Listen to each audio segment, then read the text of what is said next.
Assalamualaikum warahmatullahi wabarakatuh.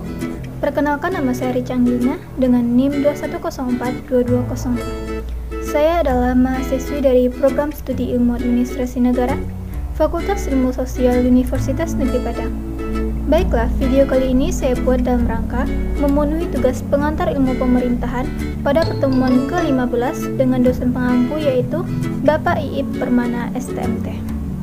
Yang mana materi pertemuan kali ini saya akan membahas mengenai democratic governance dan collaborative governance. Apa itu governance?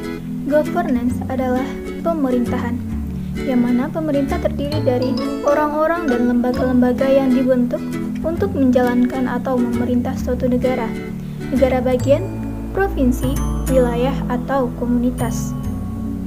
Yang pertama yaitu democratic governance. Democratic governance adalah gagasan yang mengedepankan kolaborasi antar aktor sebagai basis kebijakan sosial di Indonesia.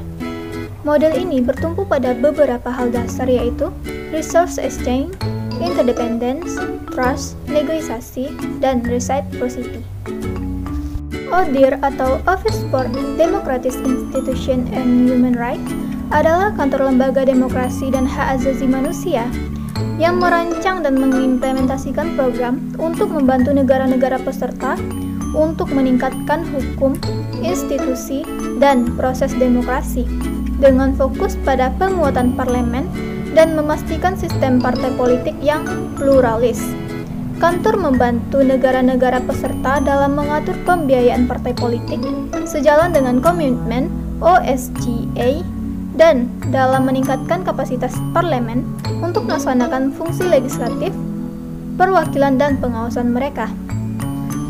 Tata kelola yang demokratis adalah landasan sistem nilai dan standar OSCE.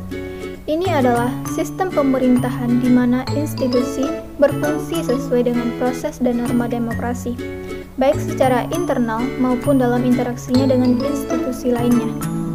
Pekerjaan ODIHR tentang pemerintahan demokratis berlabuh pada standar yang telah disepakati oleh negara-negara peserta OSCE, termasuk pluralisme politik, akuntabilitas dan daya tangkap institusional, masyarakat sipil yang aktif, hak asasi manusia, supremasi hukum, dan pemilihan umum yang demokratis.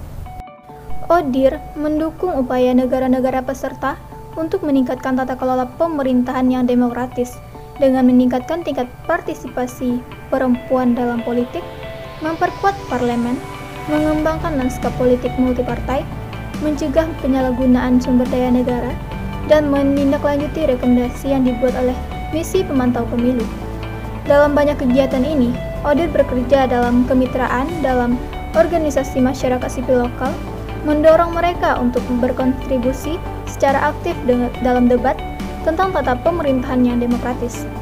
ODIHR memperkuat kemampuan mereka untuk berkontribusi pada perdebatan ini dengan menyediakan akses ke alat, keahlian, dan jaringan ODIHR. Dukungan parlemen. OSCE melalui banyak operasi lapangannya menjawab kebutuhan parlemen untuk membantu memastikan bahwa mereka mampu menjalankan peran mereka secara efektif. ODIHR mendukung operasi lapangan dengan memberikan saran dan keahlian, serta berbagi pengetahuan dan alat jaringan. Misalnya, ODIHR sekarang bermitra dengan Agora, database online internasional tentang informasi dan praktik terbaik tentang penguatan parlemen. Dalam kesempatan tersebut, ODIHR juga bekerja secara langsung dengan parlemen di negara-negara peserta OSCE. Misalnya, ODIHR telah membantu parlemen Georgia dalam hal koordinasi donor, penjangkauan, dan pengembangan strategi reformasi. Mengembangkan lanskap politik multipartai. Salah satu tujuan ODIHR adalah untuk mendukung negara-negara peserta dalam melembagakan sistem multipartai sepenuhnya dan untuk memastikan bahwa semua partai politik bekerja untuk melestarikan sistem ini, terlepas dari partai politik mana yang berkuasa. Undang-undang dan peraturan partai politik yang dirancang dengan baik dan ditegakkan dengan benar membantu menciptakan lingkungan di mana partai dapat secara efektif menjalankan fungsi demokrasi esensial mereka. ODIHR mengembangkan dan menerbitkan pedoman peraturan partai politik sebuah inisiatif bersama yang inovatif dengan Komisi Venesia Dewan Eropa yang memberikan panduan untuk penyusunan dan penerapan undang-undang dan peraturan tentang partai politik. Pedoman tersebut memberikan gambaran tentang praktik baik yang dapat diterapkan di seluruh jajaran sistem demokrasi di wilayah OSCE. ODIHR juga telah bekerja dengan think tank di sejumlah negara-negara seperti di Georgia, Moldova, Ukraina, dan Tajikistan untuk membuat laporan tentang tantangan membangun sistem multipartai dalam konteks tertentu. Laporan tersebut memberikan rekomendasi tentang bagaimana mengatasi tantangan tersebut dengan mereformasikan undang-undang dan peraturan yang mengatur partai politik.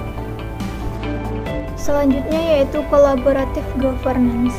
Institusi pemerintahan secara langsung mengajak para pemangku kepentingan untuk membuat keputusan secara bersama-sama dalam sebuah forum yang bersifat formal, berorientasi konsensus, dan ada kebebasan yang bertujuan membuat atau melaksanakan kebijakan publik atau mengelola program dan aset publik, menurut Ansel dan Gas pada tahun 2007. Bersatunya institusi publik dan pihak terkait dan pemerintah dalam proses pengambilan keputusan melalui konsensus dan partisipasi yang hasilnya ditanggung bersama dalam pelaksanaan kebijakan atau program.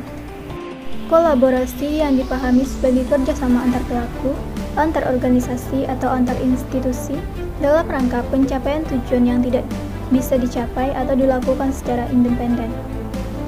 Collaborative governance adalah sebuah pengaturan yang mengatur di mana suatu atau lebih lembaga publik secara langsung melibatkan pemangku kepentingan non-negara dalam proses pengambilan keputusan kolektif yang formal, berorientasi konsensus, dan deliberatif dan bertujuan untuk membuat atau menerapkan kebijakan publik atau mengelola program atau aset publik.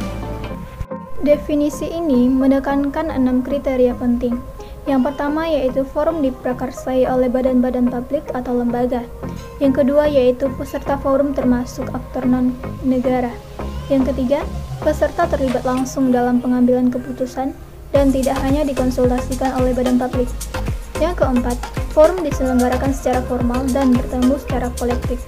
Yang kelima yaitu forum bertujuan untuk mengambil keputusan melalui konsensus, bahkan jika konsensus tidak tercapai dalam praktik.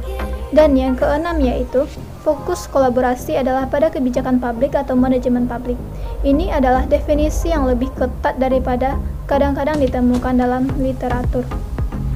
Kondisi yang mendukung tata kelola kolaboratif yang pertama yaitu berbagai pemangku kepentingan yang saling bergantung. Yang kedua, hierarki yang lemah atau tidak ada, di mana keberhasilan tergantung pada komitmen, sukarela atau investasi dari pemangku kepentingan independen, atau di mana ide atau pendapat pemangku kepentingan untuk penetapan agenda. Yang ketiga yaitu di mana karakter saling ketergantungan membutuhkan kerjasama multilateral. Yang keempat, di mana karakter masalah multidimensi membutuhkan komunikasi berkualitas tinggi. Alasan diperlukannya collaborative governance. Yang pertama yaitu kompleksitas dan saling ketergantungan antar institusi. Yang kedua, konflik antar kelompok kepentingan yang bersifat laten dan sulit diredam. Yang ketiga, upaya mencari cara baru untuk mencapai legitimasi politik yang disebutkan oleh Ansel dan Gasdal Sudarmo pada tahun 2011. Di collaborative governance, yang pertama yaitu adanya kesetaraan di antara pelaku atau pemangku kepentingan. Yang kedua, sifat partisipatif dan menghindari tekanan politis dan administratif, yaitu konsensus. Yang ketiga yaitu kendati struktural, formal, tetap lentur dan cenderung sederhana. Yang keempat, fokus terhadap penyelesaian kebijakan dan program secara lebih efektif. Aspek collaborative governance. Yang pertama, eksistensi forum deliberatif. Yang kedua, pelaku majemuk meliputi negara dan non-negara. Yang ketiga, berorientasi konsensus. Yang keempat yaitu terkait kebijakan publik, yang disebutkan oleh Ansel dan Gas pada tahun 2007. Nah, kesimpulannya yaitu democratic governance adalah gagasan yang mengedepankan kolaborasi antar aktor sebagai basis kebijakan sosial di Indonesia. Model ini bertumbuh pada beberapa hal dasar yaitu resource exchange, interdependen, trust, negosiasi, dan reciprocity. Selama beberapa dekade terakhir, bentuk pemerintahan baru telah muncul untuk menggantikan permusuhan dan cara-cara manajerial dalam pembuatan dan implementasi kebijakan. Tata kelola kolaboratif sebagai itu telah dikenal menyatukan pemangku kepentingan publik dan swasta secara kolektif. Forum dengan badan-badan publik untuk terlibat dalam pengambilan keputusan yang berorientasi pada konsensus. Serangkaian faktor yang sangat penting dalam proses kolaboratif itu sendiri. Faktor-faktor itu termasuk dialog tatap muka, membangun kepercayaan, dan pengembangan komitmen dan pemahaman bersama. Baiklah, sampai di situ penjelasan materi saya. Jika ada salah dan janggalnya, mohon dimaafkan. Saya ucapkan terima kasih dan wassalamualaikum warahmatullahi wabarakatuh. Salam sejahtera untuk kita semua.